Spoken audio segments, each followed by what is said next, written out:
2021년 제39회 부산연극제 개최기념 마스터 클래스. 연극을 사랑하시는 여러분 반갑습니다. 저는 이번 2021년 제39회 부산연극제 개최기념 마스터 클래스를 진행하는 최은영 예술감독입니다. 부산연극협회는 이번 연극제를 준비하면서 지금의 현실 위에서도 축제로서의 연극제를 완성하기 위해 부산연극의 대가들을 모시게 되었습니다. 이번 시간은 부산연극계의 원로이시자 연출가이신 이성규 선생님을 모시고 나의 연출 경험과 후배들에 대한 당부라는 주제 아래 멋진 강연을 함께 하도록 하겠습니다. 그럼 지금부터 이성규 선생님의 마스터 클래스를 시작하겠습니다.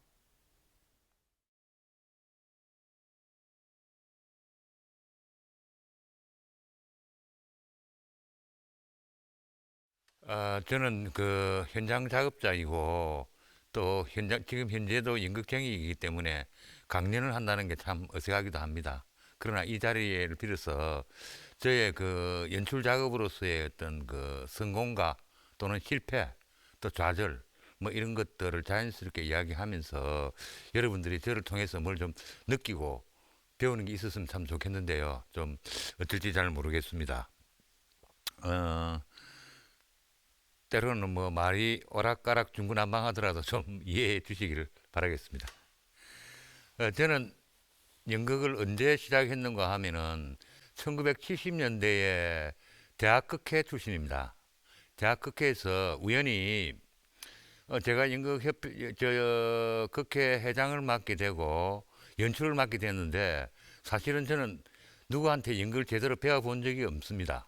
그래서 연출 작업을 해야 되는데 어떻게 하나 그때 자료를 찾아보니까 책도 없고 누군가 뭐 가르쳐 주는 사람도 없어가지고 여러분들이 잘 아시는 김동규 교수님이 계신데 그분한테 대뜸 찾아가서 선생님 저 연출 작업을 하는데 좀 참고될 만한 서적이 없습니까 하니까 이렇게 두꺼운 원서를 한 건 주시더라고요. 그래 그거를 갖다 놓고 집에서 사전을 봐가면서 공부를 했지만은 너무 어렵고 너무 책이 두껍고 해서 중간쯤 보다가 포기를 해버렸습니다. 근데 그때 이후로 저는 연극은 공부를 해야 되는구나라고 생각을 했습니다. 왜 그런 생각을 또 하게 됐는가 하면은 부산 연극이 제 전에 있었던 선배님들 계시지만은 뭔가 전통이라고 형성되어 있고 저희들한테 충분한 연극을 보여주지 못한 어떤 그런 풍토가 있기 때문에 제가 스스로 공부하고 전통을 만들어가지 않으면 안 된다는 그런 생각을 하게 되었습니다. 그래서 그 당시 연극을 대학을 졸업하고 연극을 안 하려 했습니다. 왜냐하면은 연극인들의 생활이 너무 비루하고 또는 그때 제가 본 연극들이 대부분은 그 뭐라고 그럴까요? 낭만적 사실주의 연극이라 그럴까요? 그 예를 들면은 권선징악이 나오고 주제가 그다음에 주로 해피엔딩이 나오고 농촌이나 어부의 사람들은 순박하다는 뭐 그런 류의 연극들 제가 생각하기에는 농촌 사람들이 그렇게 순박하지도 않더라고요. 그래서 현실을 표면만 재현하는 그런 연극은 나는 안 해야 되겠다. 뭐 이런 생각을 하면서 연극을 안 하게 되었습니다. 그런데 제가 한 입사한 지 한 1년쯤 되었을 때 연구하는 후배들이 찾아와서 고도를 기다리며라는 작품을 연출 좀 해줄 수 없느냐 이렇게 해서 고도를 기다리며 연출을 하게 되었습니다. 그런데 여러분도 아시는 분도 많이 아십니다만 고도를 기다리면은 제 연극 인생에서 아주 중요한 작품입니다. 저는 연극을 어떻게 생각했는가 하면은 다른 작품들은 현실을 뭐 적당하게 이렇게 이야기하는데 고도를 기다리며를 하다 보니까 아 이게 연극이 인생의 전모, 인생의 본질 이걸 총체적으로 그려낼 수 있구나라는 사실을 알게 되었고 그래서 매료되기 시작했습니다. 그렇다면은 연극은 해볼만 하구나 이런 생각을 하게 됐죠. 그래서 고도를 기다리며를 29살 때 시민회관에 제가 그 데뷔를 했습니다. 약간의 나이로 뭘 잘 모르면서도 했는데 그런데 그 작품을 제가 연출하면서 느꼈던 것은 이 작품이 저한테는 어렵지 않았습니다. 왜 어렵지 않았느냐 하면은 제가 그 영도 피난민들이 사는 그 빈민촌에 살았거든요. 어릴 때. 그때 제 주변에 보이는 사람들이 전부 거지, 양아치, 상위 군인들 이런 사람들이었거든요. 그래서 그들의 피폐한 삶을 제가 많이 느꼈고 그 당시 다시 유행했던 것이 뭐가 있는가 하면은 코미디 웃으면 복이 와요 뭐 이런 코미디 프로가 있습니다. 거기 보면은 배삼룡, 구봉서, 이기동 이런 코미디언들이 있는데 그분들이 대부분 차리 차플린 식의 그 슬랩스틱 코미디를 배워와가지고 우리나라에 접목시킨 사람들인데 그 사람들 코미디가 바로 고도를 기다림에 나오는 거예요. 그래서 저는 어렵지 않게 생각했는데 사람들은 고도를 너무 어렵게 생각을 했죠. 물론 이제 제가 고도를 기다리며 그 이후에 연출을 하면서 고도에 대한 백해트에 대한 수많은 자료를 살펴보면서 이야 이 작품 희한한 작품이다 이렇게 여러 각도에서 많은 논문들이 쏟아질 수 있느냐라는 것을 느끼고 그 작품을 다시 공부를 많이 해봤습니다만은 이제 그렇게 하다 보니까 저는 자연스럽게 번역극을 하게 되었고 번역극을 하게 되면은 많은 자료들 그 공연사적인 그 탐구 이런 것들을 통해서 연극을 지금까지 해오고 있는 중입니다. 예. 그런데 고도를 기다리면 끝나고도 또 다시 연극을 안 하려고 하다가 1984년에 우연히 중앙동에 창고가 하나 나왔다 해서 저는 꿈이 창고 극장이었거든요. 그래서 소극장을 꾸미고 다시 연극을 하게 되었습니다. 근데 아까도 말씀드렸지만은 저는 부산 연극의 전통이 별로 세워져 있지 않았기 때문에 내 식으로 연극할 수밖에 없다 이런 생각을 하면서 그 당시 제가 매료되었던 그 구미의 소극장 연극 운동이랄까요. 그런데 뜻을 품고 극단 이름도 그 아시다시피 그 유진 오닐의 프로빈스탄 부두극장이라고 있었습니다. 그래서 저희 극단 이름도 그 이름을 따서 부두극장이라고 이름을 지었고 연극도 지금까지 부산에서 잘 안 하던 연극을 하자. 그래서 부조리극, 제2극, 마임 이런 것들을 막 하게 됐습니다. 그런데 한 가지 문제점은 저는 그런데 열성을 가지고 열심히 했습니다만은 사실은 그런 연극에 대한 경험이 별로 없고 지식체계가 별로 없었기 때문에 비전문가들을 데리고 열심히 그런 연극을 했던 아주 무모한 도전이었다 이런 생각을 합니다. 근데 이제 사실은 제가 기질적으로 소극장 연극을 좋아한 것은 왜 그러냐 하면은 저는 시민회관 소극장에 연극을 보러 갔을 때에도 느꼈던 기분인데 카텐 뒤에서 움직이고 있는 배우들을 저 멀찍이서 훔쳐보고 있다는 그런 느낌. 이게 관음증도 아니고 이상한 느낌 들고 그다음에 그 당시 시민회관이란 게 관의 냄새가 불실불실 나는 어떤 그런 생경한 느낌이 좀 들었었고 연극들이 이렇게 관객 속에 파고들지 못하고 조금 과장되고 뭐 이런 느낌들이 진실하지 못하다 이런 생각을 했기 때문에 소극장을 반드시 가지고 연극을 해야 되겠다라고 생각을 하고 소극장 연극을 하게 되었습니다. 그 이후에 그 제가 소극장 연극만 주로 쭉 했는데요. 고난이 참 많았습니다. 이 땅에 소극장 연극이 제대로 자리 잡기에는 너무나 앞뒤가 안 맞다는 현실을 느끼면서도 계속 고집하고 소극장 연극을 하게 됐는데 부두극장을 창단한 지가 1984년이었지만은 2년 만에 지하철 공사로 문을 닫아버리고 그 다음에 가마골 소극장에 합류해서 작업을 했습니다만은 저는 연출 작업을 제대로 못하고 주로 뒷바라지만 하면서 세월을 보냈고 그 다음에 제가 사재를 털어서 동네에 연당 소극장을 지었는데 그때 제가 연극만 하면 되는데 사람들이 연극협회 회장 좀 해달라 이래가지고 괜히 연극협회 회장이 나오고 그 당시 IMF 사태가 터지면서 극장이 사람들이 흩어지고 이렇게 해서 한 3년 만에 그 좋은 극장이 있는데 이렇게 말아먹었습니다. 그래서 그 이후에 여기 김동욱 씨가 하던 엑서스 소극장을 제가 맡아서 지금 한 13, 14년 이상 지금 하고 있는데요. 다행히 여기는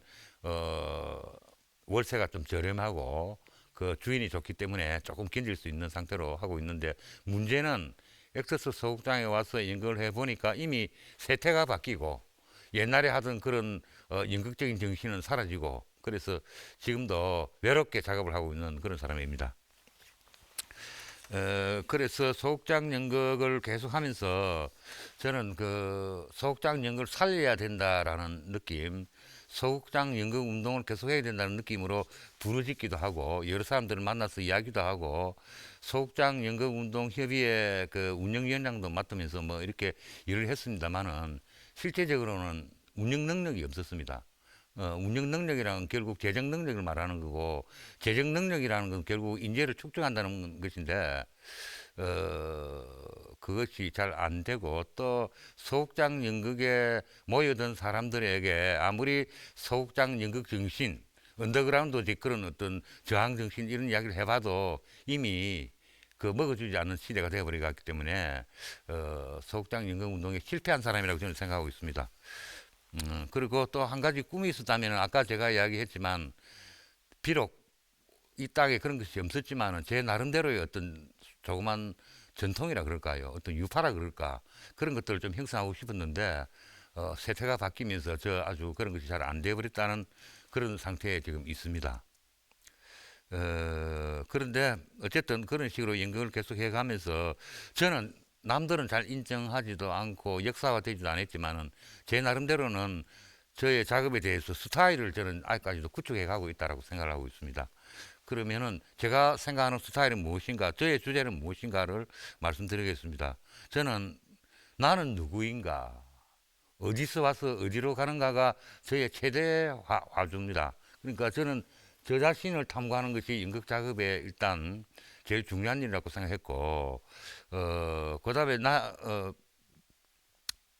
인간 존재의 본질은 무엇인가에 대해서 고도를 기다리며 일을 하면서 느끼게 된 연극이 이룰 수 있다라는 생각에서 그쪽 부분에 해당되는 작품들을 주로 많이 찾고 그쪽 작업을 지금도 계속하고 있습니다.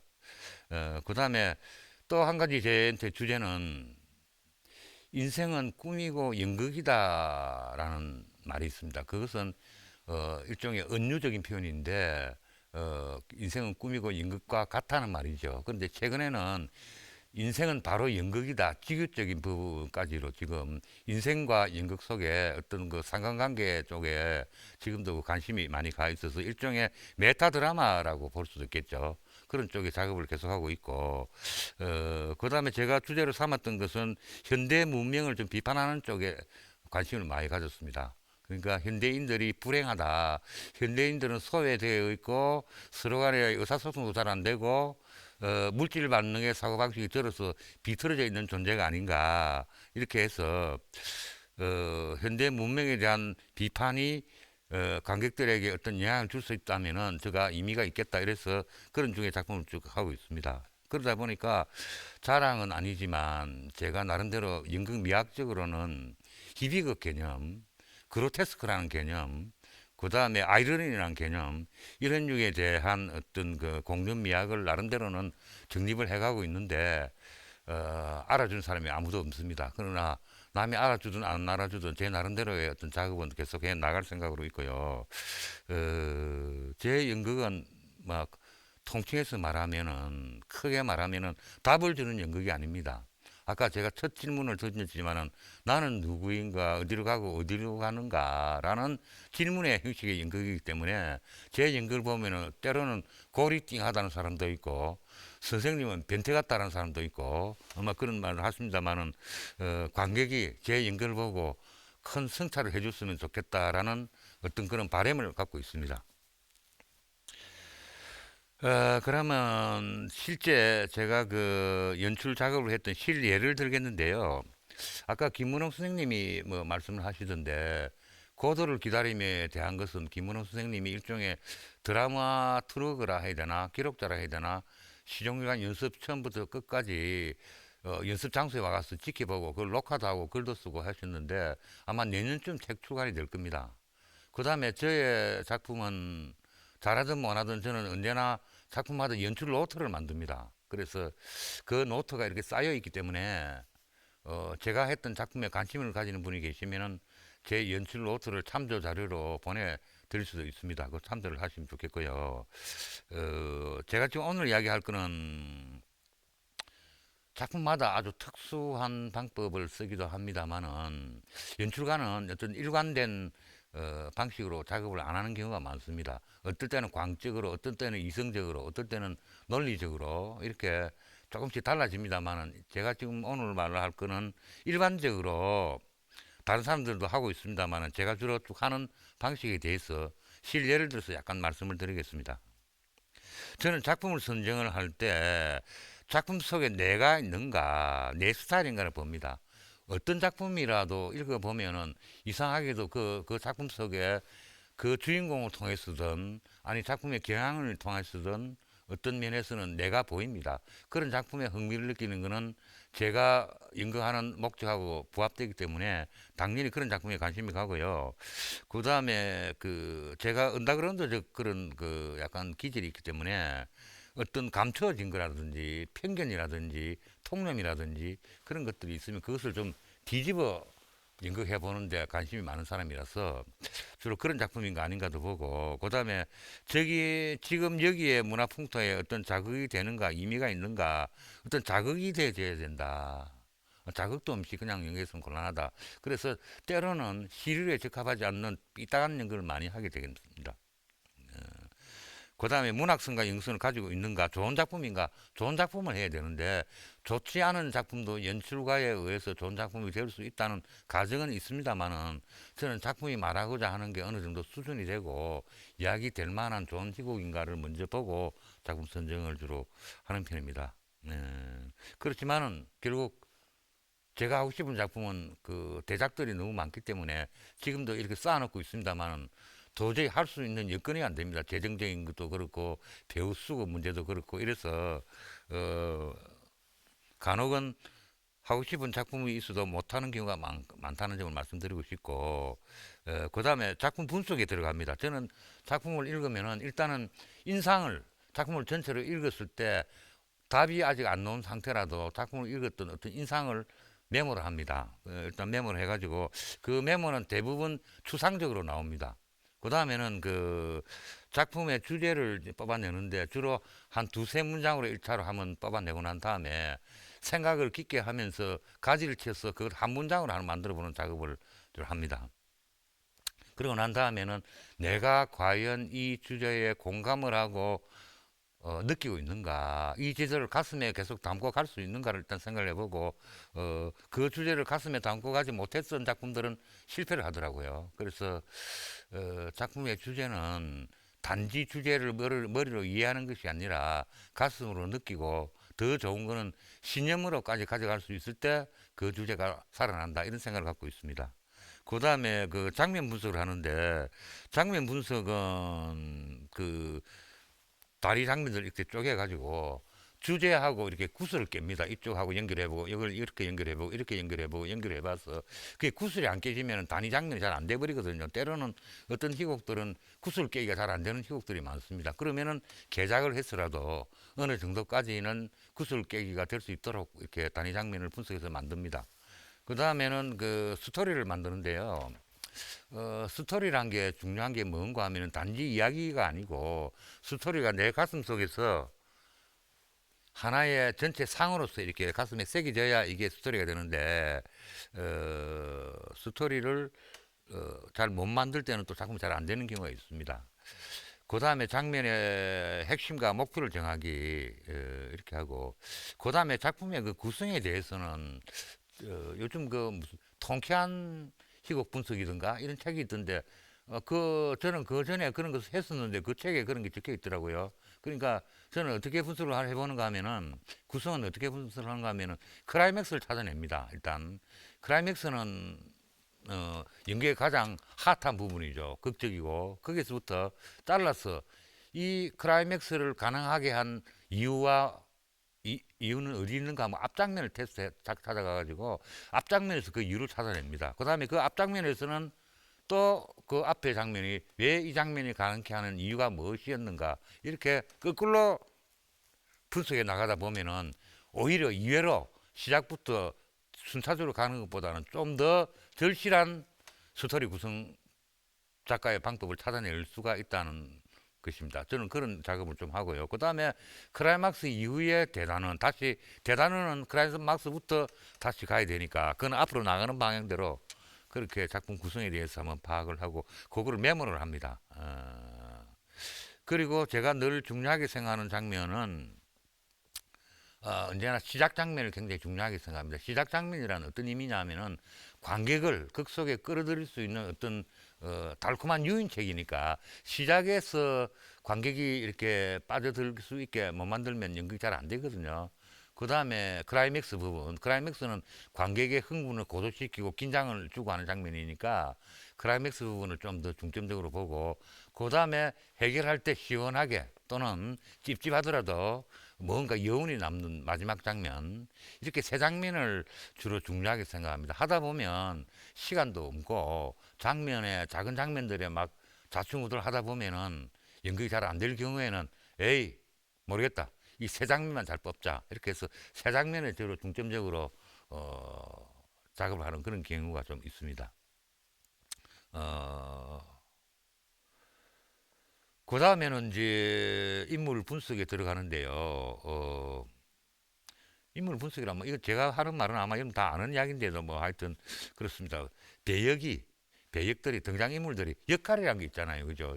역할이란 말하고 성격 분석하고 구분을 못하는 사람들이 많던데 역할이라면은 주인공이 있고 주인공 외에 그 반대 세력이 있고 저항 세력이 있고 주인공과 동조하는 세력이 있고 또는 작가의 입장을 대변할 수 있는 그런 인물이 있고 또는 작품 전체를 해설하는 인물이 있고 이렇게 역할들이 나눠줍니다.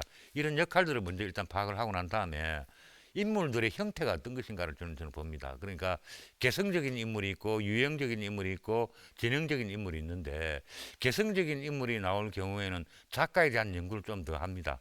작가가 왜 이런 인물을 만들어냈을까에 대한 이해가 없이는 개성적인 인물을 표현하기가 좀 어려운 경우가 많기 때문에 저를 그렇게 하고 있고 그 다음에 유형적인 인물이라는 거는 우리가 소위 말하는 뭐 새침대기, 뭐 구두쇠, 뭐 몰입에, 뭐 노름제이 뭐 이런 거 있지 않습니까? 우리 세상에 살아가면서 어떤 유형적인 틀로 정해진 그런 인물들, 그런 인물들은 세상에서 제가 좀 대류를 구하면 되는 것이고, 그 다음에 전형적인 인물이라고 있습니다.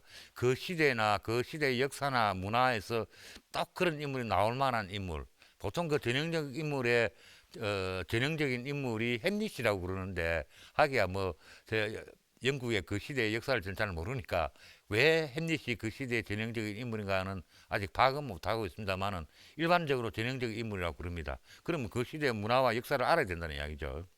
그래서 이걸 구분 일단 하고 난 다음에는 성격 분석에 들어가는데 성격 분석 표를 만들으라고 배우들에게 주로 말을 합니다. 표가 뭐 자료가 있으니까 부조리 거기라고 성격 분석가 못 만들어지는 건 아니거든요. 어떤 작품이 되더라도 성격 분석표를 만들어 와라 옵니다. 그러면은 제가 생각했던 부분하고 크로스 체크를 해가지고 너무 지나치게 안 맞는 거는 지적을 해주고 이렇게 하면서 성격 분석표를 만들어 갑니다. 근데 성격은 가능한 작품 안에 다 있는데 가능한 대본 안에서 실마리를 최대한 찾아보면은 단어 속에도 있고 문장 속에도 있고 상대방이 말하는 어떤 그 태도 속에도 있고 다 있는데 상상력이 공상으로까지 번져가지고 막 엉뚱돼서 가져오는 사람들이 많아서 항상 그러면 범위가 너무 산만하고 집중력이 흐린다라고 하면서 가능한 작품 안에서 찾도록 그렇게 유도를 하는 편입니다.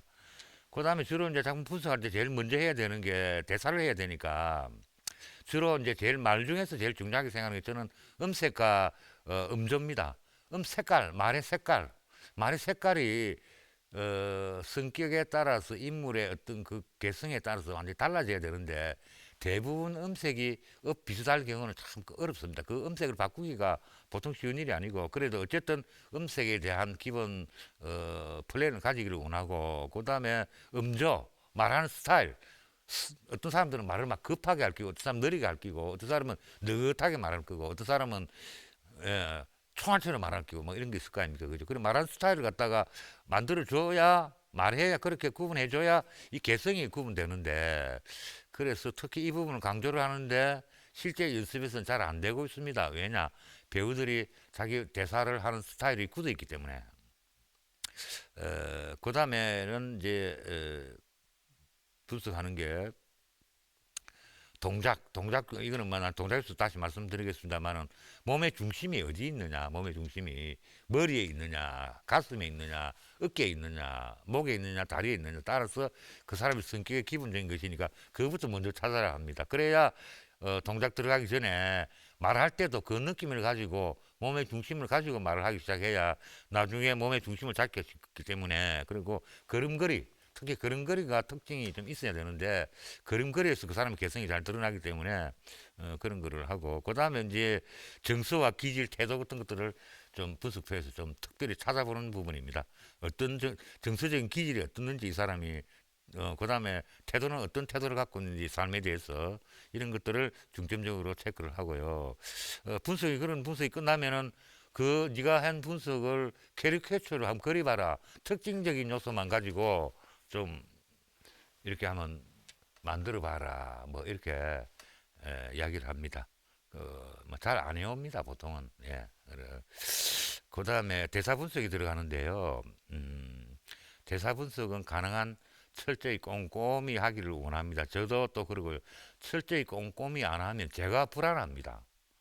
대사가 말에 따라서 뉘앙스도 틀리고 목적도 틀리고 다 틀린데 그 대사를 감정만 잡았다고 막 말하는 사람들이 많습니다. 그래서 그것을 바뀌게 하는데 굉장히 힘이 듭니다. 그러니까 대사는 감정이라고 생각하는 거죠. 이 감정이란 거는 있을 수도 있고 없을 수도 있는 것이라고 생각하고 맨 후에 웃자다가 붙는 것인데 감정을 앞세워 버리면은 말의 내용과 의미가 완전히 버려져 버립니다. 더 중요한 거는 말의 의미와 내용인데 의미와 내용을 정확하게 전달하려 하는 이 태도에서부터 출발해야 되는데 감정부터 잠다는 그런 배우들이 많아가지고 상당히 곤혹스러울 때가 많이 있습니다. 근데 대사 분석도 꼼꼼하게 하면 어떤 배우는 되게 싫어합니다. 아, 우리가 뭐 국민학생도 아니고 말이야. 알아서 다 할 텐데 왜 그래 분석을 하느냐고. 그러면은 분석한 거를 알려 달라 하면 분석 안 해요. 느끼신 대로 하면 되는 거 아닙니까? 이렇게 하는 사람들이 많아서 참 연극의 그 작업 과정이 치밀하지 못한 경우는 참 너무 많다는 생각이 들고요. 그 다음에 뭐 느낌을 가진다고 하는데 느낌을 가졌다고 하는데 머리는 이해해요. 머리에 만들고 있죠. 머리에서 가슴으로 와서 가슴이 꽉 차야 어떤 말을 할 때는 그게 꽉 찬다는 말은 뭐 터질 듯한 것도 있고 약간 찰 때도 있겠지만 뭔가 와닿아야 말을 하는데 이게 와닿지도 않는데 말부터 먼저 해버린단 말이죠. 그러면은 그 말은 살아있는 말이 아니고 죽어 있는 말이거든요. 그래서 그렇게 하도록 유도를 합니다. 그런 것들을 하고 난 다음에는 다시 그 대사들 다시 극적이고 시적이고 역동적인 대사법을 자꾸 주장을 하면서 좀 그렇게 연극이기 때문에 그런 식으로 좀 하라라고 자꾸 이야기를 하고 합니다. 그 다음에는 이렇게 연습을 해 나가다 보면은 말이 좀 안 좋은 거는 고칩니다. 말이 다시 1차 수정을 제가 이 지역 문화에 맞도록 늘 곤칩니다만은 다시 배우들이 입에 맞도록 의미 처리도 하든지 뭐 여러 가지 이렇게 수정해 가면서 최종적인 대본을 만들어가는 과정이라고 보면 되겠고요.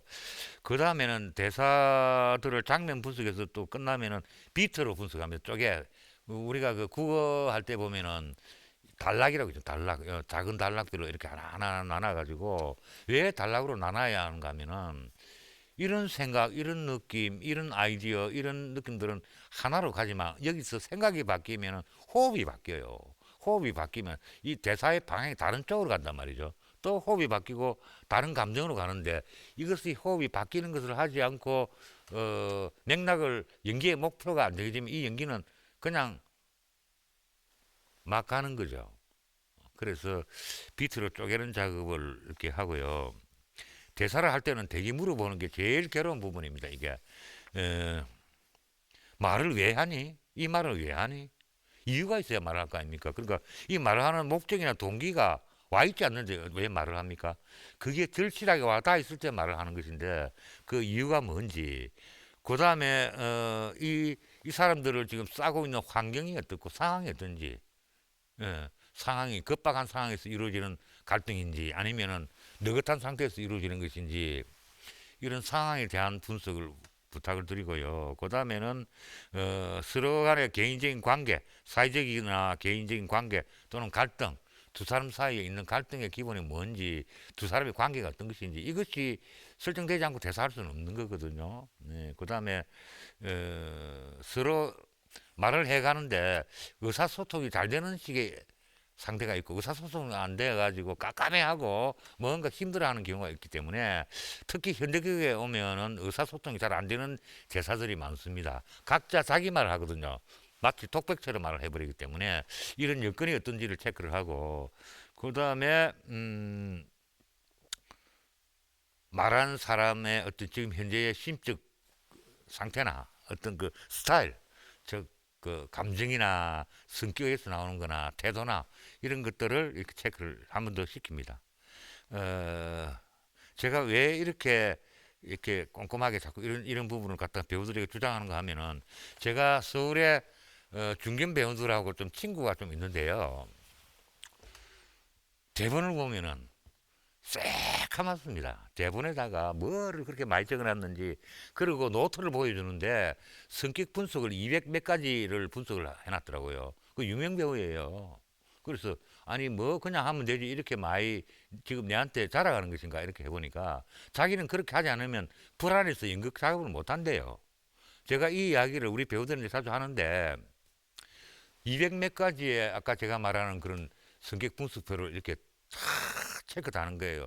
키는 얼마고부터 시작해가지고 뭐는 어떻고 뭐는 어떻고 뭐는 어떻고 이거 200 몇 가지가 되나 과연 된답니다. 충분히. 그리고 그 체크를 하고 그 다음에 대본을 보니까 반심, 온심, 호흡을 완전히 바꾸는 그 인토네이션 강조할 부분, 인토네이션 올라가고 내려가고 의미 처리 부분 이거를 막 찍어놨더라고요. 그리고 이게 왜 하냐, 왜 이렇게 하냐, 느낀 대로 안 하고 그러니까 설계하지 않고 어떻게 대사를 하느냐는 거예요. 그래서 야 배우들 정말 연구 많이 하는구나. 이 부산 배우들한테 좀 이야기를 좀 해야 되겠다 하고 그러면 안 합니다. 절대로 안 합니다.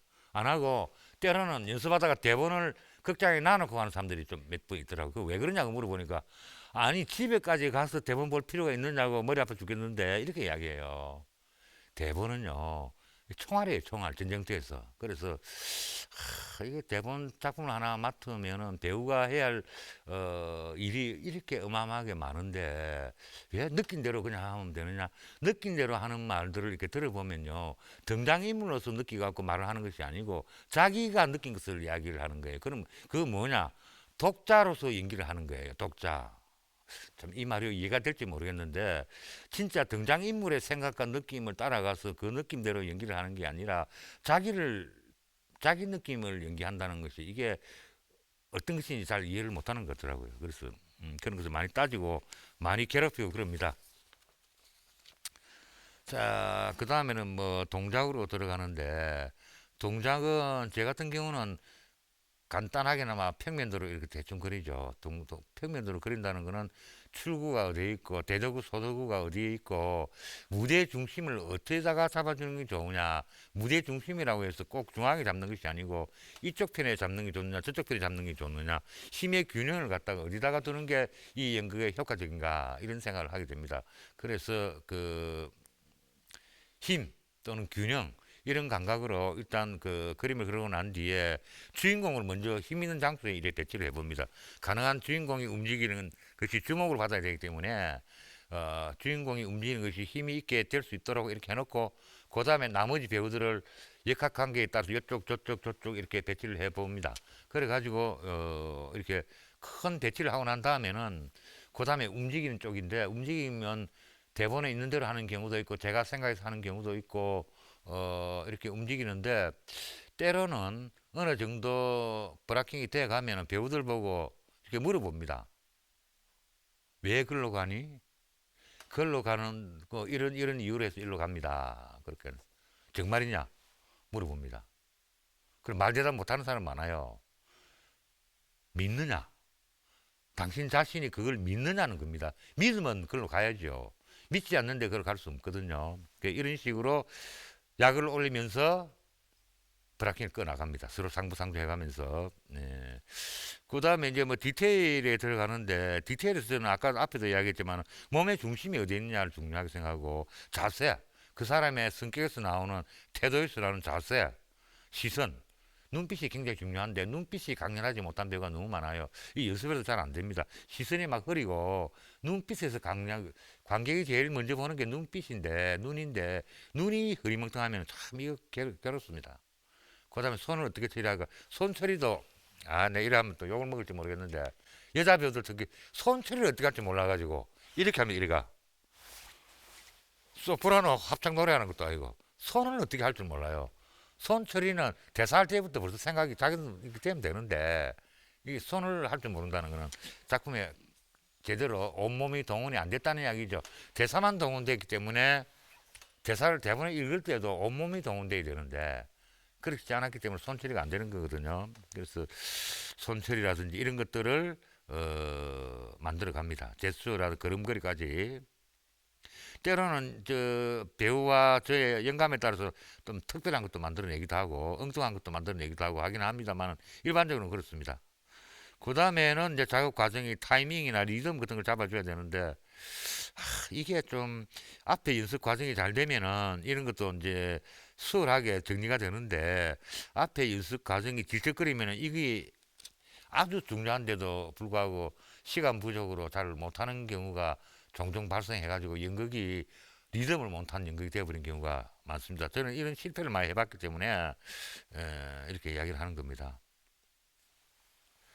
어, 저는 배우와의 작업을 주로 어떤 식으로 하는가 하면은 지시라기보다는 배우 내부에서 스스로 뭔가 끌어올라서 배우가 자극이 받아서 터져 나오도록 하는 연출법을 쓰기 때문에 자극을 많이 줍니다. 그래서 소문이 괴롭히는 연출이다라는 이야기가 있는데 사람을 괴롭히기 위해서 그런 게 아니고 갈등의 예술에서는 괴롭지 않으면 연기가 안 나옵니다. 괴로워져야 나오는 게 갈등인데 괴롭지 않게 그냥 편하게 연기할 수는 없거든요. 그래서 배우들을 많이 자극을 주는 편입니다. 근데 연극을 할 때 제가 괴롭힌다. 그건 사랑이죠.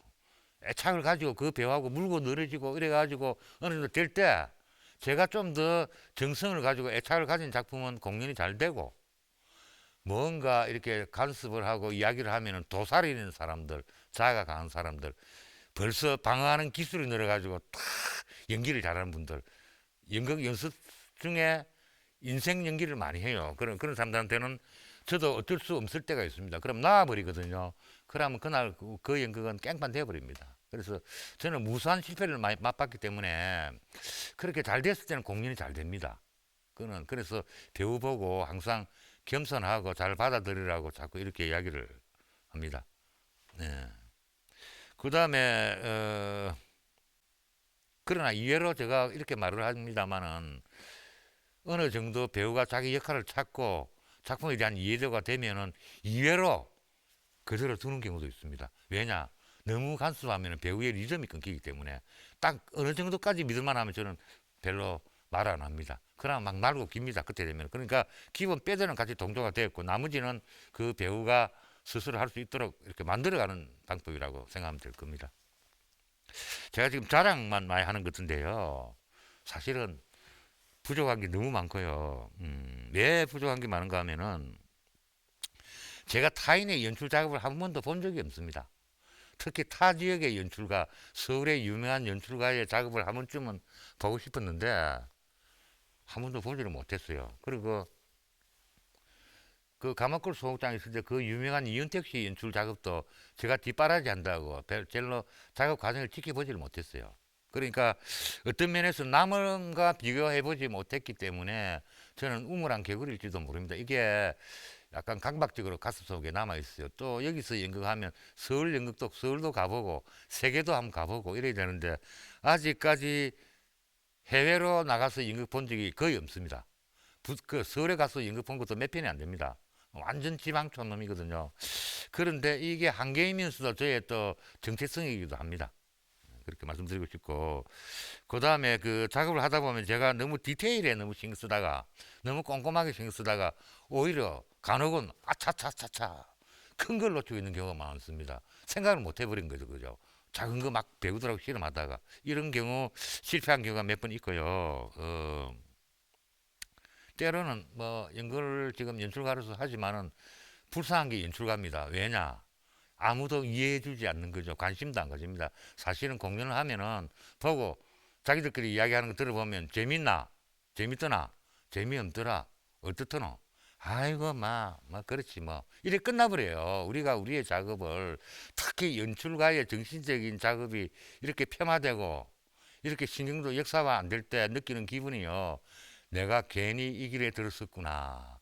밖에 나가서 다른 일 하면 훨씬 더 역사화되고, 이름도 날릴 것이지만, 이 예술가가 작업을 하는데, 예술을 하는데, 아무도 관심을 안 가져주고, 아주 폄하하는 말로, 간단한 말로, 재미있더라, 없더라, 그 사람 변태다, 뭐 있다고 말로 하고 끝나버릴 때 느끼는 씁쓸함은 이리 말할 수가 없습니다. 그리고 최근에 느끼는 기분인데 이 나이가 되니까 더더욱 그런데 제 나이 동료들이 다 죽어보고 지금 없어지고 지금 이런 상태인데 원래 동료가 없습니다. 이 바닥이. 그래서 되게 쓸쓸합니다. 김은홍 선생님이 뭐 저희 극장에 자주 와서 같이 작업하는 것도 있고 이래서 뭐 친구처럼 지내는데 형님이지만 친구처럼 지내지만 그 외에는 연극에 대해서 대화를 할 수 있는 사람이 거의 없다는 점이 참 외롭고 서울 같은 데 갔을 때 그 패거리들의 만남 속에서 대화하는 거 들어보면서 굉장히 외로움을 저는 많이 느끼고 부산이 참 이래가 안 되는데 원래 부산이 뜨겁고 의리가 있는 도시인데 왜 이렇게 됐느냐라는 느낌으로 요즘 더더욱 외롭습니다. 그리고 요즘 같은 경우는 다들 시간이 없어서 그렇기도 하지만은 연출 혼자서 독불장군도 아니고 어떻게 작업을 합니까? 도와줄 사람이 많이 있어야 되는데 미술이나 음악이나 뭐 조명이나 뭐 여러 가지 동료들이 같은 레벨에서 동료가 되어서 작업을 해야 되는데 제 같은 경우는 나이도 많은데다가 이런 동료들이 없기 때문에 무척 작업이 힘듭니다. 또 외롭고요. 이 독불장군을 빨리 벗어나야 되는데 이 세계에서는 파인 것 같습니다. 어쨌든 연출마다 스타일이 다르고 접근도 다르고 하겠지만 제가 조금 전에 이야기한 거는 일반적인 방법을 말씀을 드린 거고 저 자신도 작품마다 다르게 합니다. 어떤 날은 어떤 작품에는 광적으로 제가 막 설치기도 하고 어떤 작품에는 제가 좀 이성적으로 이렇게 생각하면서 찬찬히 지켜보면서 할 때도 있고요. 작품마다 연출 방법이 틀립니다. 배우를 괴롭히는 경우도 있고 배우를 안 괴롭히는 경우도 있고 배우한테 아부하는 경우도 있고 여러 가지입니다. 그러니까 단 하나로 저를 설명하기는 좀 어렵다는 점을 말씀드리고 싶고요. 뭐 이렇게 이야기를 하다 보니까 너무 제 중심으로 이야기를 한 것 같아서 좀 그렇습니다만은 뭐 이때 아니면 또 이런 이야기 할 때도 없고요. 마지막으로 그 선배로서 좀 당부를 드리고 싶습니다. 몇 가지 후배들에게 다들 열심히 해주고 다 하고 계십니다만은 요즘 연극의 중심이 없다는 느낌이 많이 듭니다. 배우들이 과연 연극의 열정을 가지고 진지하게 하고 있는가라는 입장에서 이렇게 바라봤을 때 참 난감한 생각이 들 때가 많습니다. 배우는 말이죠. 배우는 존재잖아요. 배우는 배우는 존재고 완성된 존재가 절대로 될 수는 없습니다. 배우는 끊임없이 미완의 과정에 있는 사람들입니다. 그렇다면은 공부하고 배우고 느끼고 훈련하고 끊임없이 또 새로운 도전에 임하고 이렇게 되는 게 배우인데 요즘 뭐 훈련하지도 안 하고요. 안 합니다. 조금 더 겸손하고 조금 더 진지하게 좀 작품에 매달렸으면 좋겠다는 생각이 들고요. 그 자신을 팔려하지 마라. 완장차고 자기 그레이드를 팔려 합니다. 상품이 아니잖아요. 물론 뭐 수고한 대가는 뭐 그렇게 해야 되겠지만 돈이 문제가 아닌 왠지 완장을 차서 인정을 받으라는 사람들이 좀 있습니다. 예, 그래서 좀 해주시고 연극 작업을 좀 아르바이트처럼 생각하는 사람들이 많아지는 분위기가 되어서 좀 이 연출자도 상당히 어렵고요. 시간 배상하기도 너무 어렵고 예. 배우 협회라고 있죠. 그거 뭐 하는 데입니까? 거기서 배우들 지금 기량이 우리 많이 떨어졌거든요. 이걸 좀 더 교육하고 훈련시키는 이런 그 좀 협의회가 됐으면 좋겠습니다. 남은 이것도 좀 봐주고 서로 격려도 해주고 충고도 해주고 이렇게 해줬으면 좋겠습니다. 제가 오늘 천천히 시간이 좀 원고가 작은 것 같아서 천천히 말해서 시간 때우려 했는데 아직도 남은 게 많네요. 제가 시간 배당을 잘못해가지고 예 그렇게 됐습니다. 향후 편안하게 이런 그 카메라 앞에서 하는 것이 아니고 편안하게 둘러 앉아서 서로 배우와 연출가 우리 작업 동료끼리 허심탄회하게 연극 이야기를 좀 실컷 할 수 있는 그런 기회가 됐으면 얼마나 좋겠나 하는 바람을 가지면서 수고하는 그 부산 영재 수제자 여러분들 다들 작품에 참가한 분들 다들 수고 많으십니다. 고맙습니다.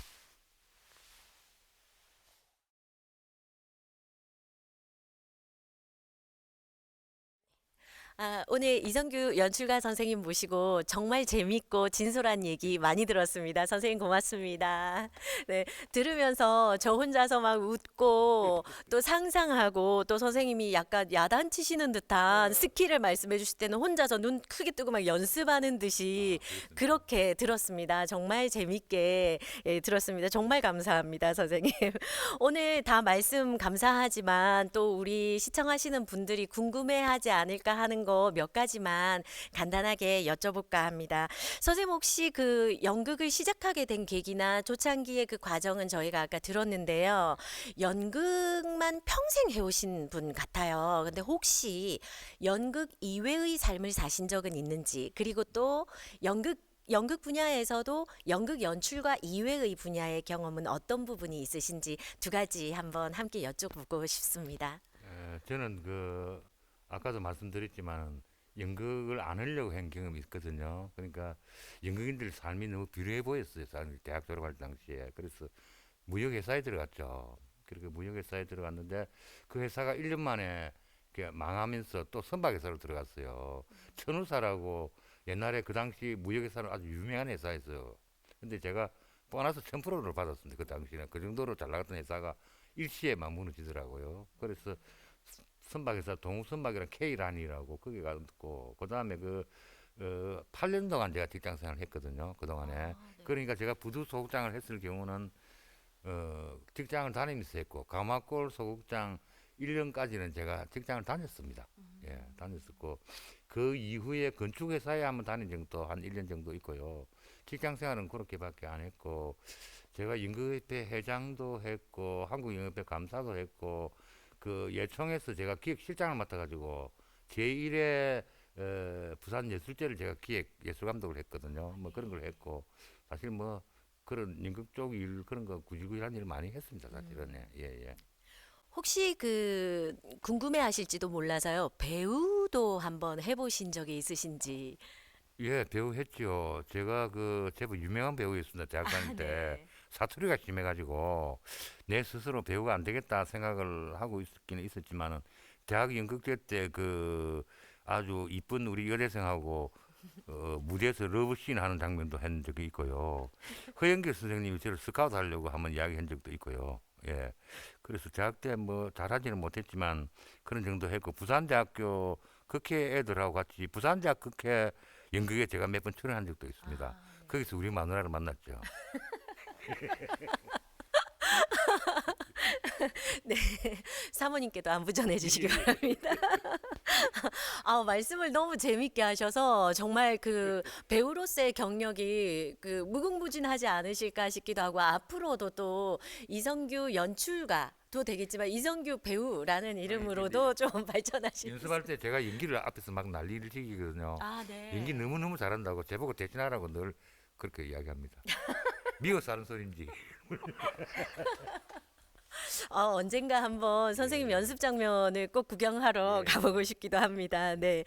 선생님 이렇게 그 오랫동안 사실 이제 선생님 이력을 들어보면서 꾸준히 소극장에서 그 예. 지하에서 그 끊임없이 작품을 구상하시면서 새로운 작품, 새로운 연출법, 그리고 새로운 어떤 무대 구상 이런 것들만 고민하시는 그런 그 일관된 모습이 좀 상상이 돼요. 그리고 그 조금 전에 이제 대담 시작하기 전에도 말씀드렸지만 저한테 이성규 선생님 하면 언제나 그 검은 소극장에서 담배 연기 가득한 곳에서 인상을 빡 쓰면서 원고를 읽고 계시는 그 모습이 거의 그냥 이미지처럼 좀 남아 있거든요.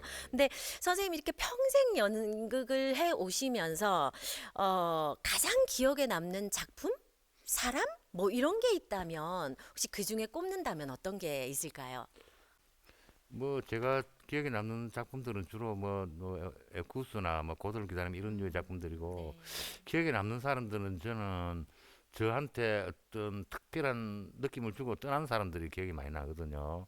예를 들어서 저한테 슬픔을 느껴서 도망간 사람도 기억이 나고요.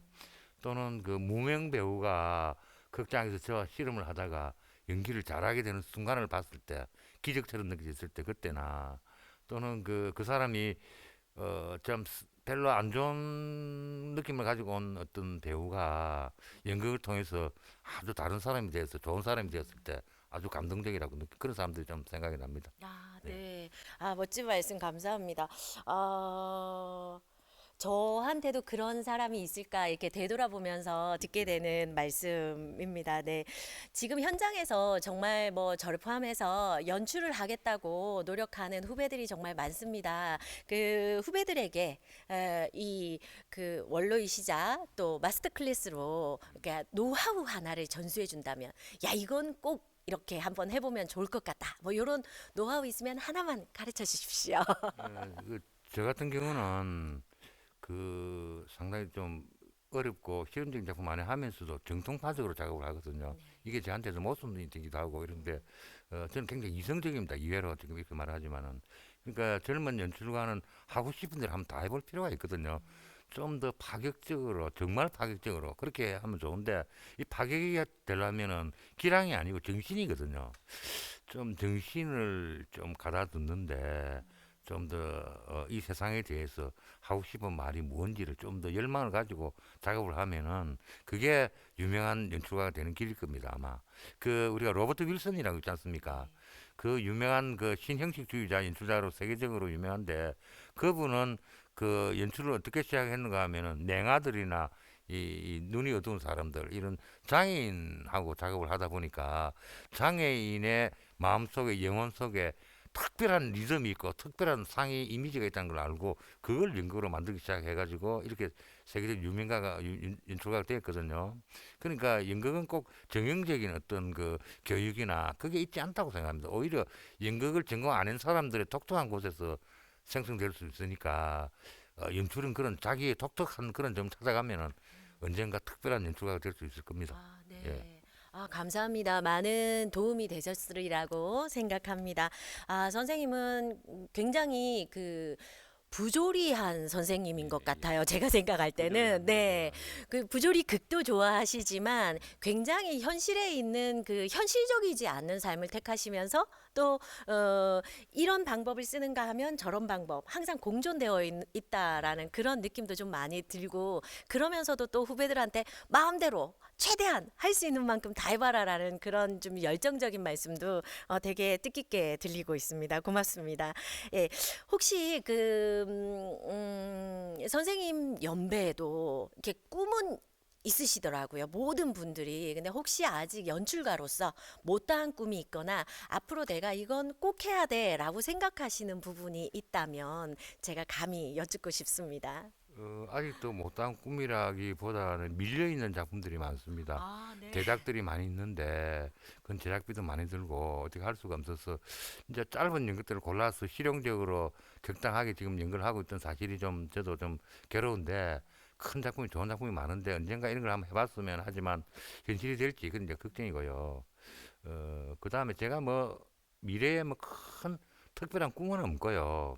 연극을 때려치우면은 원하게 되면은 저 바닷가에 가서 낚시나 하고 배나 한 척 살고 이래 살고 어, 아마 그 선생님 그 앞으로의 인생에서 선생님의 꿈과 꿈을 이룰 수 있는 그런 작품 그건 어떨까요, 선생님? 배를 한 척 사셔서 예. 그거 평상시에 타고 다니시면서 그게 무대에 나오는 그렇죠. 연극도 하시고 뭐 큰 작품도 하시고 아마도 그 우리 후배들 중에서도 이성규 선생님과 같이 작업하고 싶어 하는 그런 후배들이 많을 것 같은데요. 그런 친구들과 또 모여서 큰 작품으로 꼭 꿈 이루는 그런 시간이 오시기를 제가 바라고 싶습니다. 예. 어, 그 연출자로서 이렇게 무수한 배우를 만나셨잖아요. 사실 예. 부산에 있는 거의 모든 배우들과 스태프진들과 작업을 해 보셨을 텐데 어떤 배우가 좋은 배우이며 어떤 배우가 나쁜 배우일까? 이게 굉장히 좀 직관적인 질문이긴 한데 한번 연출자의 입장에서 어떻게 생각하시는지 듣고 싶습니다. 저는 배우는 주체성 있는 예술가가 되어야 된다고 생각하거든요. 자기 자신이 없으면서 어떻게 연구를 할 수는 없으니까 어, 작품을 만나든 연출자를 만나든 어떻게 하든 자기는 살아있대 또 열려 있어야 됩니다. 그런데 어떤 경우는 주체성도 없으면서 꽉 막혀 있는 배우들이 있거든요. 남의 말을 잘 안 듣고 네. 자기 고집만 세우고. 근데 사실 뒤다 보면은 꽉 막힌 사람들은 영혼에 별 가진 게 별로 없는 사람들이 많아요. 의외로. 그래서 좋은 배우란 딴 게 아니고 열려 있는 사람이어야 한다 이렇게 생각합니다. 그리고 겸손해야 된다. 네. 우리 농담으로 이런 말 하지 않습니까? 연출적 배우다 하고 네. 심지어 평론가적 배우도 있다 이런 말도 하거든요. 배우는 직감적으로 느끼면서 작품 안에 들어가 있어야 되는데 막 해석을 하고 막 다 이런 대로 그건 무슨 말인가 하면 느낌이 아니고 머리로 들어간다는 거거든요. 그건 뭐 좋은 배우가 아니다 이런 생각을 합니다. 아, 예. 네. 아, 그러면 반대는 좋은 배우다 그렇죠. 이렇게 얘기할 예, 수 있을 예. 것 같네요. 아, 열려서 싹 느낄 수 있는 배우. 예, 네네. 아, 멋집니다, 선생님. 감사합니다. 아, 오늘 사실은 제가 이렇게 그 질문자로서 앉아 있는데 많이 배우게 되는 학생의 입장이라 가지고 동료잖아요, 연출자. 아, 그렇게 말씀해 주셔서 너무 감사하고 이 시간을 더 가지고 많은 질문도 좀 드리고 싶고 한데 제가 소주 한 병 사들고 네, 액터스 소극장으로 찾아뵙도록 하겠습니다. 저도 외롭거든요. 네, 오늘 이렇게 자리해 주신 것만으로도 너무 감사하고요. 또 우리가 이제 마무리할 시간이 되어서 혹시 못다한 말씀 있으시면 마무리 멘트 해 주시는 걸로 이 시간 마무리하도록 하겠습니다. 제가 아까 연출자들에게 당부할 게 맨날 있었는데 시간이 없어서 못하게 됐는데 네네. 지금 그 연출자는 그 연극에서 정신적인 리더들이거든요. 지금 부산에 그 전용 소극장 없다는 사실에 대해서 한 번도 분노하지 않는다는 이야기가 제가 생각이 들어서 여러 번 여러 사람들한테 이야기를 했는데 우리 연극계 위상이 찌그러들 대로 찌그러드는 사실을 인지를 하지 않고 분노하지 않는다는 생각이 들거든요. 지금 어디서 연극 좋은 연극을 만들 수 있습니까? 여기서 좋은 연극 안 만들어집니다. 예. 시민회관 소극장 이거 안 만들어집니다. 지금 문화회관 연극 극장 다들 극장이 개판이거든요. 솔직히 네. 말하면 이 개판이라는 이야기를 좀 더 정확하게 이야기를 하고 2, 300석짜리 극장이라도 연극만 진짜 할 수 있는 전용 극장 하나 만들어 가지고 요지에 그런 거 하나만 만들어지도 연극 부흥이 많이 이루어질 거고 연극에 대한 관심을 많이 이끌 수 있기 때문에 그런 류의 일들을 연출자들이 그뿐만이 아니라 요즘 피폐하고 있는 이 연극계 중심에 없는 선후배도 얹고 지금 완전히 지금 먹고 살기 바쁘잖아요. 정신적인 어떤 리드를 할 수 있는 연출가들이 좀 앞장을 서줬으면 좋겠다 이런 말씀 드리고 싶습니다. 네. 예. 아, 너무 공감하는 말씀이고요. 정말 선생님의 말씀을 기점으로 해서 후배들과 또 우리 부산 연극인들이 모여서 부산의 전용 연극 소극장을 만들 수 있는 그 날이 오기를 정말로 기원합니다. 아니 울어야 되고 외쳐야 되는데 왜 외치지 않느냐? 이 극장을 건축하고 그렇게 이야기도 안 하잖아요. 이게 극장이 아니잖아요. 이게 외국 다른 지역에서 보고 웃어버립니다. 이래가지고 쪽팔린 줄 알아야 되는데 쪽팔린 생각을 안 하고 무기력하게 수동적으로 산다는 이 사실이 진짜 너무 안타깝습니다. 저는. 예. 사실 이제 그 우리가 모시는 대가 선생님들께서 저는 이번 일을 준비하면서 본인의 어떤 업적을 마무리하고 완성하는 꿈을 갖고 계신 줄 알았어요. 근데 오늘 이성규 선생님 말씀도 그렇고 모든 그 마스터 클래스에 출연하신 대가 선생님들이 항상 부산 연극의 총괄적인 발전 그리고 그 발전을 위한 기저에서 활동하고 또 그러한 변화가 있기를 원하시는 것 같아서 정말 가슴 절절하게 듣는 그런 강연이 아닐까 생각합니다. 아마 꼭 이루어질 거라고 생각합니다, 선생님. 네. 노력합시다. 네. 정말 감사드리고요. 오늘 멋진 이성규 선생님의 강연 여기서 마무리하도록 하겠습니다. 고맙습니다. 선생님 감사합니다. 예. 뜻깊은 시간이었길 바랍니다. 이상으로 2021년 제39회 부산연극제 개최 기념 마스터 클래스를 마무리할까 합니다. 아울러 4월 15일부터 진행되는 부산연극제도 많은 관심 부탁드립니다. 이번 부산연극협회가 준비하는 마스터 클래스는 유튜브와 협회 페이스북을 통해 영상을 공개할 예정이니 많은 시청 부탁드리며 댓글, 알람, 구독, 좋아요 부탁드립니다. 오늘 멋진 시간을 만들어주신 이성규 선생님 감사드립니다. 부산연극협회는 또 다른 대가의 마스터 클래스를 준비해 여러분을 다시 찾아뵙겠습니다. 감사합니다.